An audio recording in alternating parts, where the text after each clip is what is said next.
Good afternoon, ladies and gentlemen. I am Rajita, the moderator for this conference. Welcome to Indus Towers Limited, first quarter ended June 30th, 2021 earnings call. For the duration of the presentation, all participant lines will be in the listen-only mode. After the presentation, the question and answer session will be conducted for all the participants on this call. In case of a natural disaster, the conference call will be culminated post an announcement. Present with us on the call today is the senior leadership team of Indus Towers. Before I hand over the call, I must remind you that the overview and discussions today may include certain forward-looking statements that must be viewed in conjunction with the risks that we face. I now hand over the call to our first speaker of the day, Mr. Bimal Dayal. Thank you, and over to you, Mr. Dayal. Thank you very much, and thank you all for joining us on the earnings call of Indus Towers for the quarter ended June 30th, 2021, and a very good afternoon to each one of you.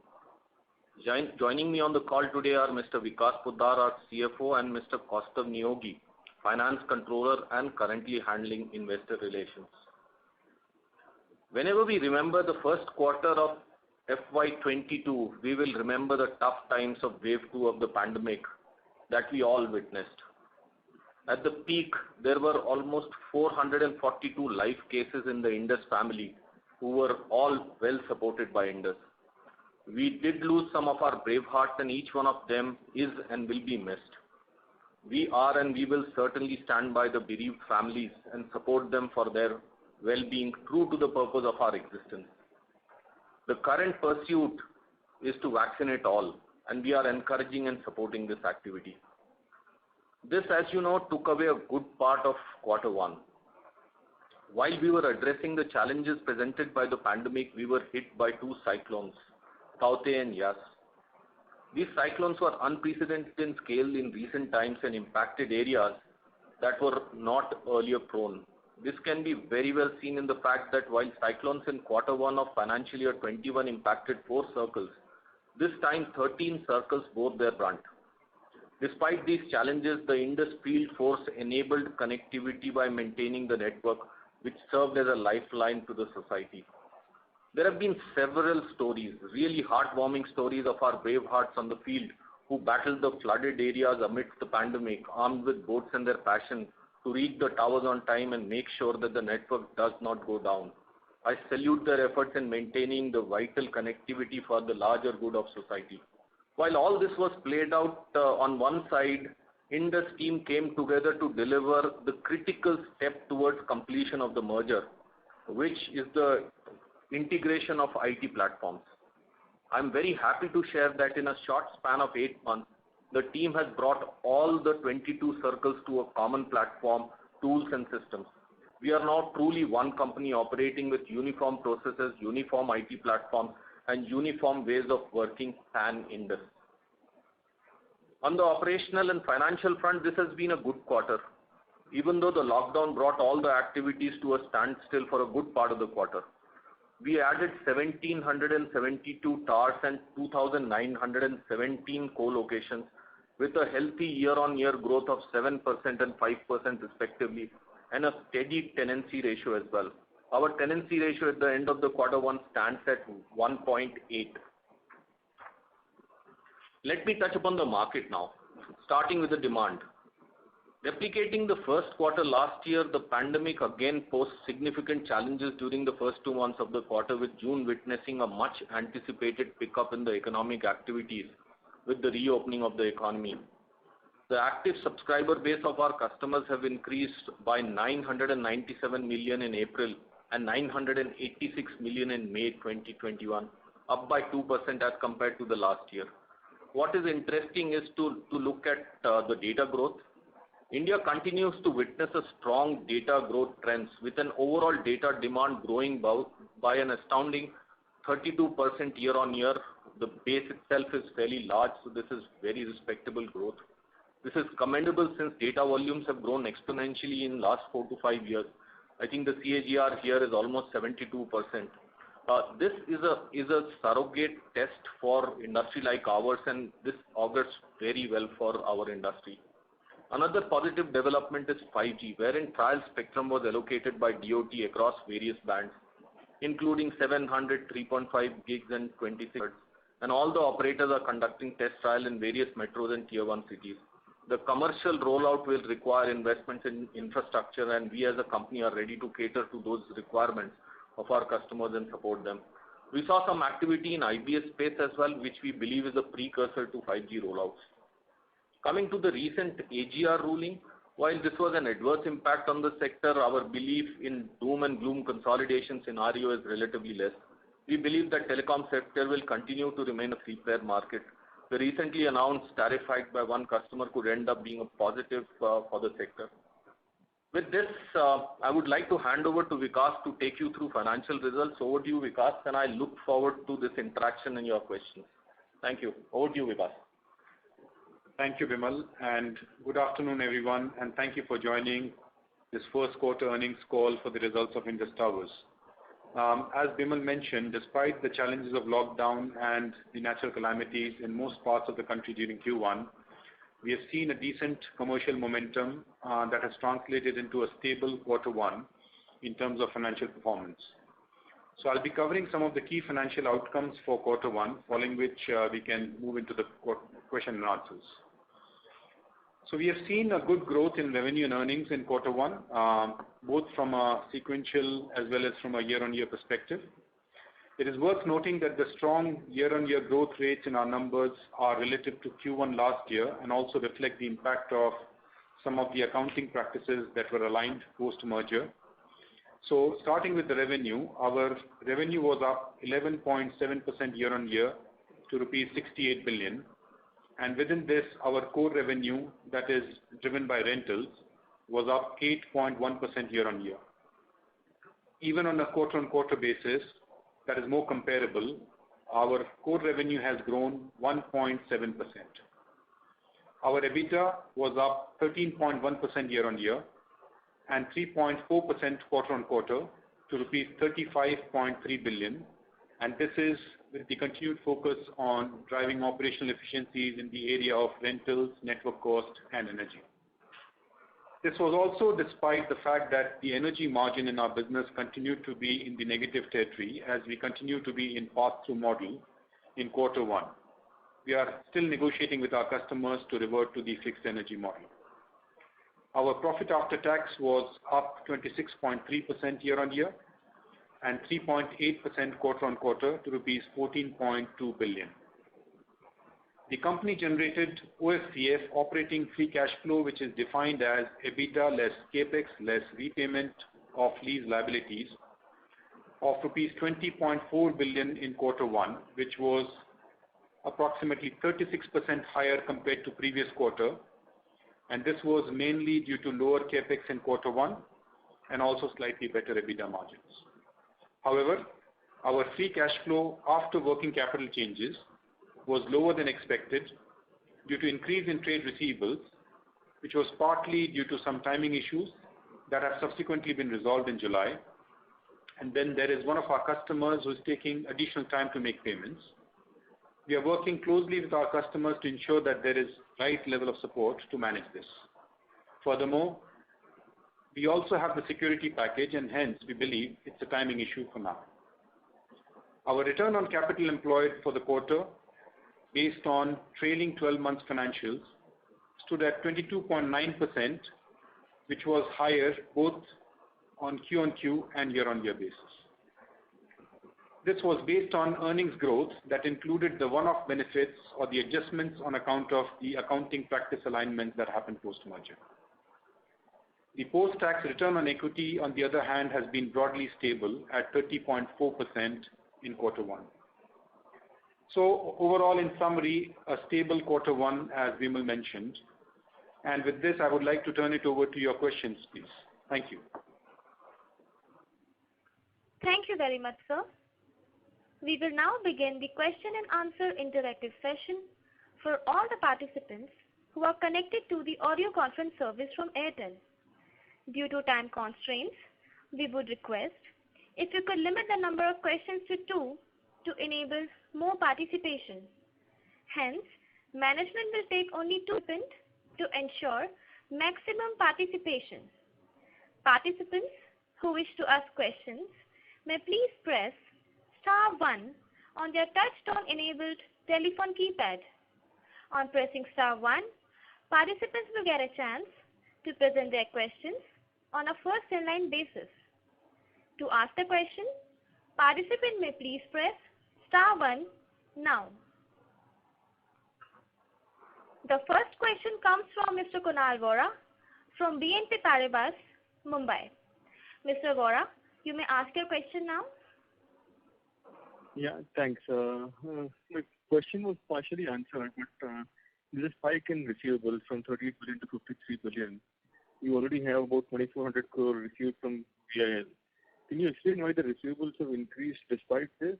And also regarding the security package, if you are not able to collect the dues, at what point will the corporate guarantee be triggered? So if you can answer this, I'll go to the next one. Sure. Thanks, Kunal. Vikas, maybe you can take this one.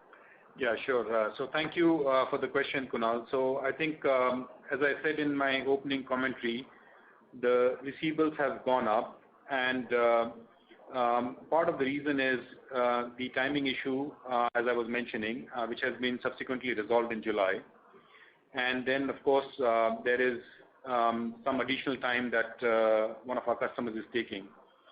So I think currently the fact that there is a bit of financial stress in the sector is well known, and that is impacting our situation as well. However, I think we are working very closely with our customers to manage this, and we also have certainly the comfort of the security package.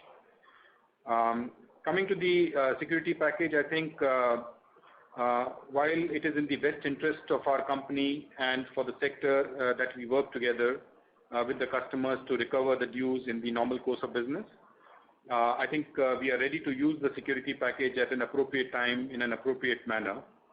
I think also worth mentioning that there are conditions embedded in the contract that ensures that both parties are their concerns are addressed, and before we resort to any sort of any security. So I think that's where we are, Kunal. Yeah. Just wanted to get a clarification. You already have received advance payment. Why is that not being used? Why is an adjustment not being made against that?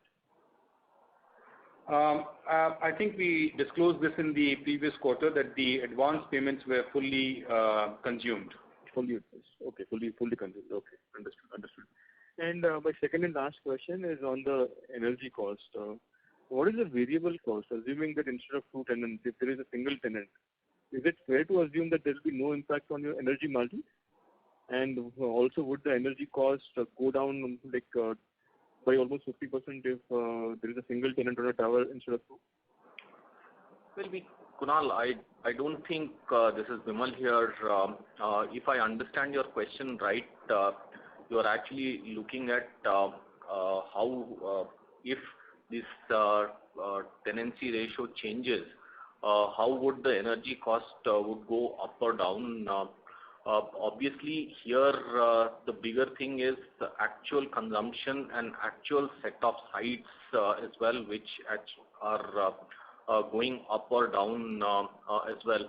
So using a thumb rule here might not be a right measure. Needless to say that with one tenant going out, obviously substantial cost also comes down as well, but I don't have a measure. Well, I just wanted to get some sense, say currently you have a 2-3% negative energy margin. That's correct. Hypothetically, if a tenant goes, would that 2-3% go up, or would that 2-3% hold at current level, or at least very close to current level? Yeah, I think really the 2-3%, first of all, is basically an aggregate energy margin.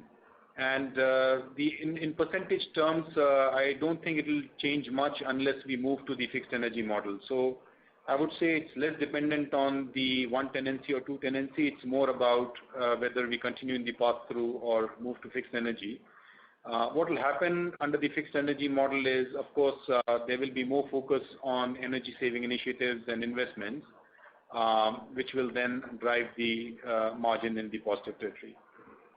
But would you be willing to incur the capex in the current situation when there is uncertainty about sustainability of one of the tenants? I mean, energy model, like fixed model will require a capex from your side, right? And you'll have to build in that certain amount of tenancy will continue.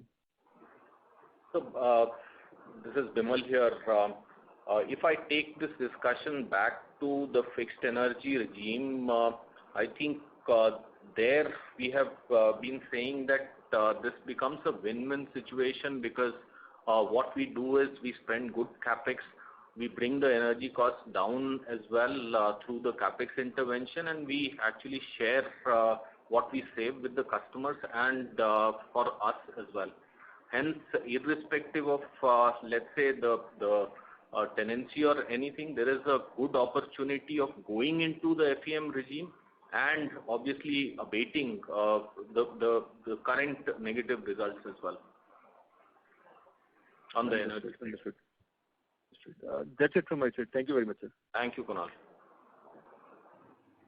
Thank you very much, Mr. Vora. The next question comes from Mr. Sanjesh Jain from ICICI Securities, Mumbai. Mr. Jain, you may ask your question now. Thank you, and good afternoon, Bimal and Vikas. Couple of questions from my side. A little bit more clarification on the receivables. You said that the increase was on account of two counts.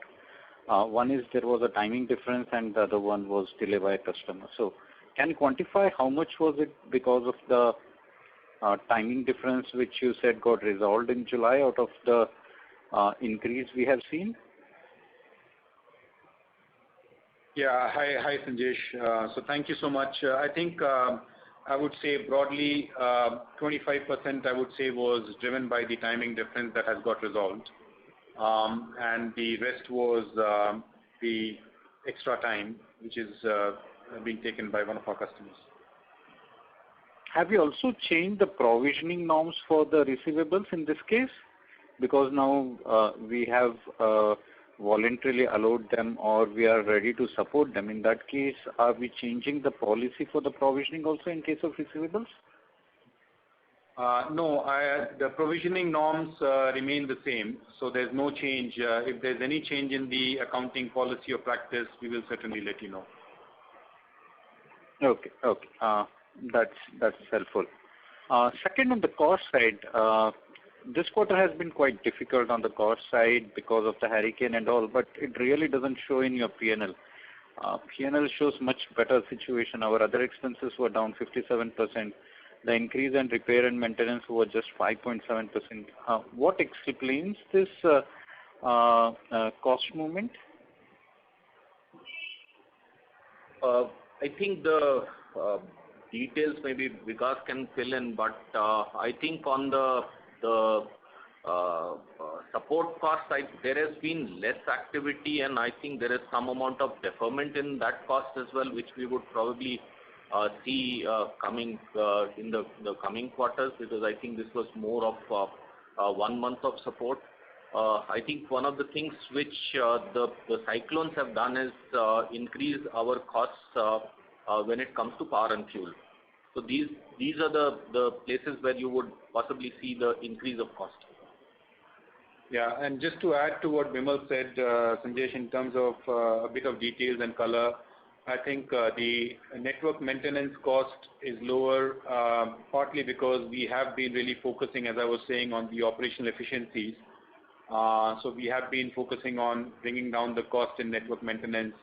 Plus, I think somewhere there's also a bit of timing benefit because of the lower level of activities given the lockdown situation.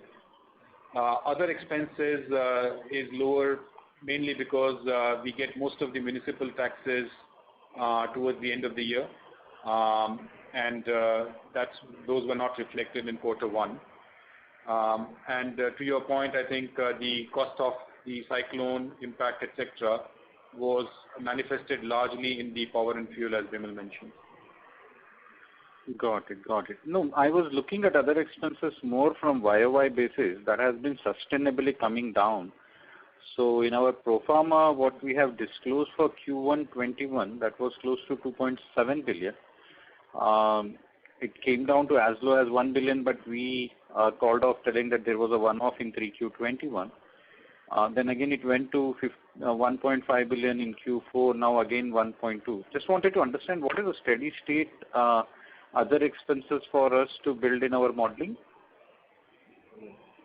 In terms of the year-on-year, we also had some bad debt provisions in the same quarter last year, which were captured in the other expenses. So you do see a drop with bad debts coming down, etc. And in terms of the steady state, I think pretty much it's a steady state. What really makes the difference is the municipal tax bills that we get, not on a regular basis. So otherwise, I think from an underlying business perspective, this is pretty much a steady state. Got it. I got two more questions if I can. Well, we can revisit, Sandesh, if we have time, if that's okay with you. Yeah, that should be fine with me. Thank you. Thank you very much, Mr. Jain. The next question comes from Mr. Vivekanand Subbaraman from Ambit Capital, Mumbai. Mr. Subbaraman, you may ask your question now. Hi, thank you very much for the opportunity. If I add the churn of tenancies during the current quarter and the notices received for which exit hasn't yet happened, I get a number of 4741 tenancies. This compares to the quarter notices received but exits not being recorded of 4711. So does this mean that during the current quarter, exit notices for only 35 were received? So I think these are running numbers, and I don't think I can only add a high-level color to the exits here. We did receive or we did see a lower churn. On the substantiation of this number, maybe I will request Kaustav give you a little bit of details here. Kaustav? Yeah. So I think the way to look at it is that it is like it's like a bucket wherein you get fresh churn coming in. At the same time, you'll have actual churn happening. As you know, our practice is to report churn on the basis of notice received. So I think looking at the net movement may not be right. Having said that, yes, there are timing issues which is always there here where the notice has been received and actual exit has not happened. So to assume a 31 is not right, but the actual churn numbers of this quarter is also low. We can take it offline if you want exact reconciliation. Sure. Just one small follow-up, just to understand this better. Directionally, where do you see the churn from operators that are currently realigning their network? So, look, I think I would like to answer this question looking back. I think we had major concerns few quarters back when I think churn became extremely significant. I think where we stand, we have lowest churn which we are declaring in last few quarters. What does it tell us about the network? I think large realignments are behind us for now as well, and I think there is some amount of stability where we sit. Now, drawing a line and saying we would remain at this level might not be right, but I can only say, looking at the hindsight, yes, the worst of the previous realignment is over, and I think we are sitting at a good spot right now. But I would not hazard a guess whether we'll remain here going forward. All right. Thank you. Thank you. Thank you very much, Mr. Subbaraman. The next question comes from Mr. Pranav Kshatriya from Edelweiss, Mumbai. Mr. Kshatriya, you may ask your question now. Yeah, thanks for the opportunity. A lot of my questions have been answered. I just want to understand how much time do you think it will take for us to get clarity on this energy margin thing? I mean, are we moving to fixed price or pass-through model will continue? And second, in that, I just also want to understand whether if we move to fixed price, will it be more retrospective, or we will possibly be looking at a prospective? So Pranav, two questions from your side. One is around when do we get into the fixed energy model, and second, with whether it would be retrospective. Look, I think let me admit that our track record on saying when we would enter and what we have delivered on this one is not too good. We've been pursuing this very passionately with our customers. I think if I go back in time, both the customers, I would say, went and discovered their baseline, and that I think the baselining activity is pretty much over. And that's what actually makes us, gives us this confidence as well, besides the engagement which we are having. And I think some of the events which keep on taking precedence over such kind of closure of such activities is also not helping the cause here. Our belief, and I think it is quite strong belief, that with FEM, our cause is very clearly aligned, and obviously there comes a time wherein you cannot save the energy cost till such time you actually inject capital and make sure that we put in solutions for the energy cost reduction. Hence, we are actually sensing every quarter we are closer than before as well. But to be honest, it has not happened, and our efforts only increase with our customers. So I don't think I would hazard a guess on this one, because we did mention that we were hopeful of signing this the previous quarter as well. We would continue our efforts. I would certainly say that this could be a month or two retrospective, but I think these things are mostly prospective as well when we sign. So it depends on how this thing goes, but I don't see it largely retrospective. This signing off would be prospective. Thanks, Pranav. Yeah, thank you. I will come back in the queue. Please. Thank you.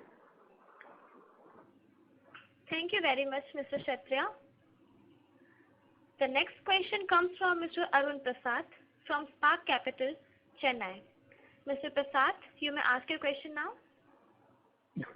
Thank you. Thank you for the opportunity. So, first question is on the small cells. You also mentioned in the opening comment that the IBS, there is some activity happening and fastening up in that front. So on the small cells, I mean, despite the telcos have rolled out a lot of small cells in the last 3-4 years, but they are mostly done in their own balance sheet rather than giving orders to the TowerCo. So my question is, what exactly does Indus needs to do differently prospectively so as to capture this opportunity? So Arun, thank you very much for this question. If I understand your question right, I did allude to in my opening speech around the 5G activity, wherein some of the activity in building space has popped up as well, which I think is in anticipation of rollout of 5G. But your question is more around small cells and IBS solutions. I think where we stand right now as Indus Towers, and you are right, I think there is a large rollout which is taking place by the operators themselves, but I think there is traction happening on this side as well, though we don't get into how much of small cells which we have rolled out, but we continue to increase our expertise and our engagement on this account as well. What is it that Indus can or is doing differently on this account? I think I will link it to two things. Only thing I would like to say is we are reorganizing ourselves when it comes to addressing of these new adjacent business opportunities as well, with a extremely focused group within our group as well. However, I would like to park this question and take the focus to something which I have been saying, that while we have managed to tick most of the boxes when it comes to our merger, I think there is one box which remains to be ticked, is the strategy box. And I think when we come and engage with you around this aspect, and I think we will reveal not only what we are doing in terms of our focus, how we will be aligned to gather a bigger piece of cake, not only in space of small cells or IBS or the adjacencies. We would address this as a holistic piece as well. And I certainly believe that while a lot has happened during this lockdown quarter, I think this is one thing which requires a lot of people to possibly gather, collaborate, and agree on the strategy. So if we get very clear 3 months of this quarter, we will certainly come back and give you more color and details. Rest assured that this is very high on our agenda, and we would share this with you soon. Okay. All right, sir. So we'll be looking forward to that piece. My second question is that last year Bharti Airtel added close to 20,000 towers, which is one of their best in the recent years. In one sense, they still have quite a big gap with Jio. So considering all this, what kind of new tower orders you are looking, say in 22 and 23? Any color on that? Look, I don't think we give the forward on the numbers as well. If let's say our history is any surrogate to the future, I think I've been talking about historical addition during the pandemic. I've been actually talking about the data growth which actually continues. I think I did face questions here around the spectrum auctions and the impact thereof as well, and I think some of the answers are coming just within 2 lines when we actually share the actual rollout numbers as well. So my take is I think as long as we have this robust demand, and in the same breath I did mention what is coming in the horizon, which is 5G and a very good competition on both quality and throughput as well in both 4G and 5G. Any such network activities really augurs well for us as well, and you can go into the history as well, but I cannot give you any forward numbers here besides this. Yep. Thank you. Thank you, Arun. Thank you very much, Mr. Prasad. The next question comes from Mr. Vishnu KG from JM Financial, Mumbai. Mr. Vishnu, you may ask your question now. Hi. Thanks for the opportunity, sir. So just on the security pledges, could you remind us what are the security pledges currently available? Because if I remember rightly, we had a primary pledge of 40 billion worth of share and secondary pledges on top of it. Given the changes in share prices, is there any clause for Vodafone PSC to actually top up these shares as and when required? If you could update on that, it would be helpful, sir. Sure. Vikas? Yeah, sure. So thank you, Vishnu. So I'll probably just recap on the security package that we had shared with everyone in quarter 3.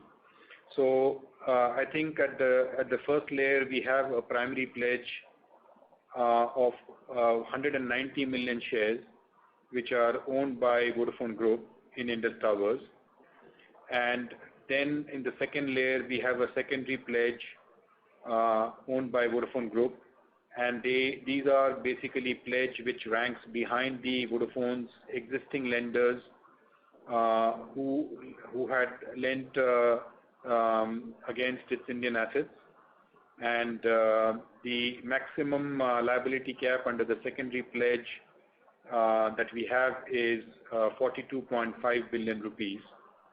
So the first pledge is basically shares. That's obviously dependent on the market value, and then we have the secondary pledge. So that's basically broadly the security package that we have. In terms of the top-up, there's no provision for any top-up beyond this security pledge. But as we mentioned in the beginning, the security pledge currently adequately covers Indus Towers for any exposure. Sure, sir. Thank you. That's really helpful. My second question would be, there was this consultation paper by TRAI on sharing of active infra. Could you please update on the process on the consultation paper, and when do you see it being completed? Thank you. So you mean the active sharing part, and would it be in light of what Indus Towers is doing on that? Could you sort of be a little clear with your question, Vishnu? Sure, sir. So I was looking more from a macro regulatory perspective. So, it's our understanding that the active sharing, there was discussion on taking it forward at an industry level. Mm-hmm. So could you please update on, what are the regulatory challenges, and what are the exact regulatory processes on that? Well, I would possibly turn this towards where we, let's say, Indus Towers stands as well. I don't think I would like to get into the regulatory aspects of it. I do believe that if past is something to be called out, I think the success factor of, let's say, active sharing has been fairly time-bound and fairly low. We've actually seen this played out in our markets as well in the past. So I would possibly not lose my heartbeat to start with on this one. However, with the current proposition on the table, I think it changes things a little bit, which I would certainly like to keep it as the whole story unfolds. So I won't like to comment any further on active sharing, Vishnu. Sure, sir. Thank you. That's it. All the best. Thank you very much, Mr. Vishnu. The next question comes from Mr. Nirav Dalal from Maybank Securities, Mumbai. Mr. Dalal, you may ask your question now. Thank you for the opportunity. Just on, this is a repetition, just on the outlook going ahead, how do you see the tower additions panning out? And in terms of margins, we've seen smart improvement in margins, X of energy. How should one look at that going ahead? Nirav, thank you for this question. If you go back in time, Nirav, I think we've been answering this question through our performance during these times as well. I think in last 2 quarters, we've been sharing highest ever net addition of towers. I think this from a new tower rollout, I think is unprecedented. I think if you look at the mix of our rollout this quarter is certainly not as it used to be, which will give you certain clues around the broad basing of our rollouts, which I think allays some fears around just a single tower rollout. Now, as the exit taper off, we certainly believe that getting more and more broad rollouts will take place. If and we do believe that the data requirement or data consumption continues with this kind of a CAGR, I do believe that requirement can be certainly extrapolated as well.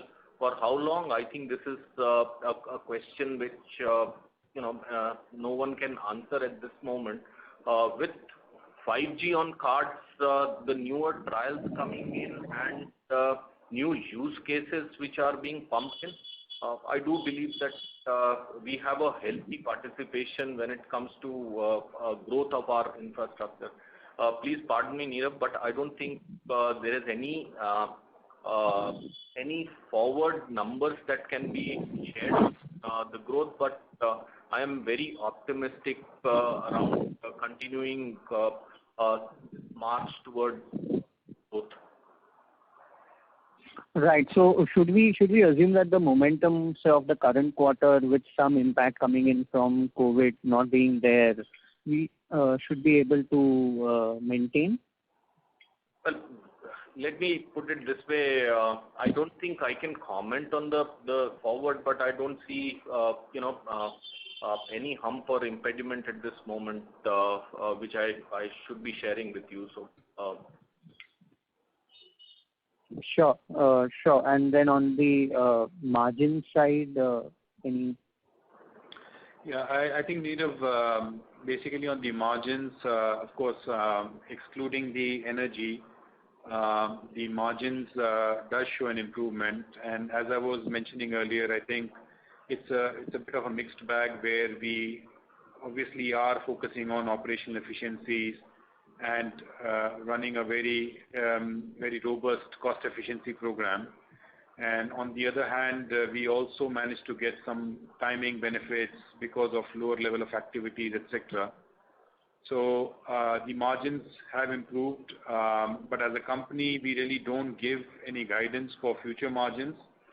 Sure. All I can say is certainly the focus continues. We do intend to maintain healthy level of margins going forward as well. But I think we need to just see how basically the rollout and everything else pans out. But we really don't give any guidance for the future. Sure. And I guess you did mention that in the next 3 months there could be some more talk in terms of strategy. But within the strategy, how do you see? Is there a play on fiber, and what all adjacencies would you be looking at?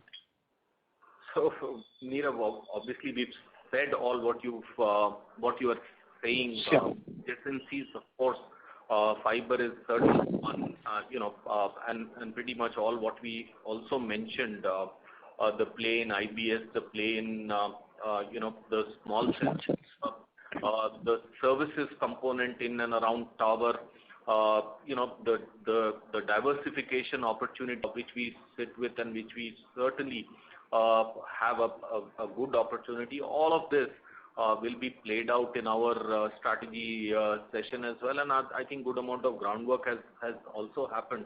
So I'm very hopeful that next time we should be able to share this. Not only share this, I think the how part also we would certainly like to come back to you and what is it that we would do differently than what we've been saying. Capture this market as well, and I think that's the trick of conversion lies. So please bear with us here. Sure. Thanks a lot. Thank you. Thank you very much, Mr. Dalal. We do have a follow-up question from Mr. Sanjesh Jain from ICICI Securities, Mumbai. Mr. Jain, you may ask your question now. Yeah, thank you very much for taking my questions again.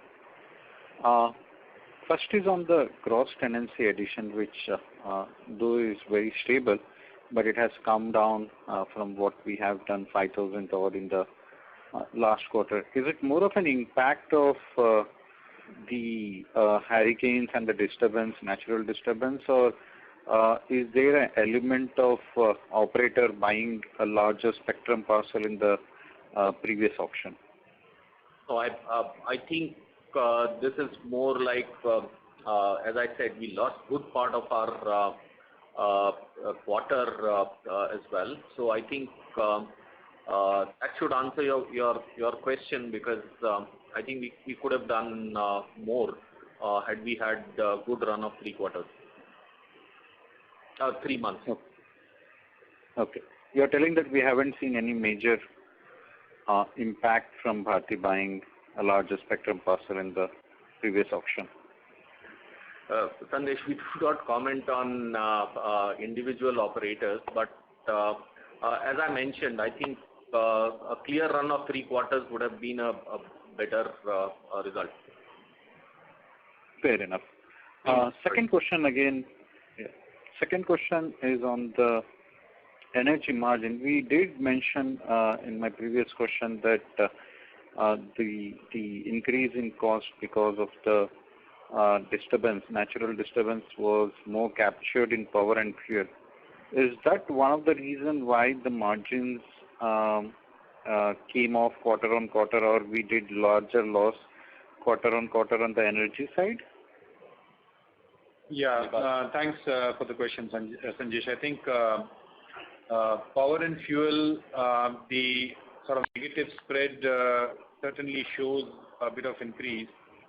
And in a pass-through model, the cyclone's impact does not really impact the margin, because the cyclone cost is passed on. So what really impacts the energy margin is largely the fact that sometimes there are disagreements and disputes. So in the last quarter, because we are focusing and we did manage to resolve some of the old disputes, we had some reversals, accounting reversals, which gave us some benefit on the energy margin line, which we did not have in this quarter. So those differences are basically what is giving us a slightly higher negative margin. Got it. That's it from my side. Thank you very much, and best of luck. Thank you, Sandesh. Thank you very much, Mr. Jain. At this moment, there are no further questions from participants. I would now hand over the call proceedings to Mr. Bimal Dayal for the final remarks. Thank you very much. Well, I think as we move into our quarter 2, we carry a very good momentum for quarter 1 with some kind of scars of the pandemic as well. I think it is a $1 million question, call it a $1 billion question to predict whether we are going to get 3 clear months of the coming quarter. And what we look forward to in the coming quarter is almost a conclusion of the strategy on one side. I do believe that this 5G activity would intensify, and our close working with the customers would also increase. I think we will certainly get more clarity around our operator situation and the industry situation as well. Hence, the way I look at what has happened, we've had a very good foundational quarter, which is quarter 1 for the full year. Quarter 2 is what will give us momentum for the year, and certain clarity events are also expected in quarter 2. So I do believe that I think it is going to be a very important quarter. I certainly enjoyed this discussion, your questions as well. I look forward to meeting you all in person if this travel starts to happen as well. Until then, please stay safe and take care. Thank you very much on behalf of Indus team today. Thank you. Thank you. Ladies and gentlemen, this concludes the conference call. You may now disconnect your lines. Thank you for connecting to audio conference service from Airtel, and have a pleasant evening.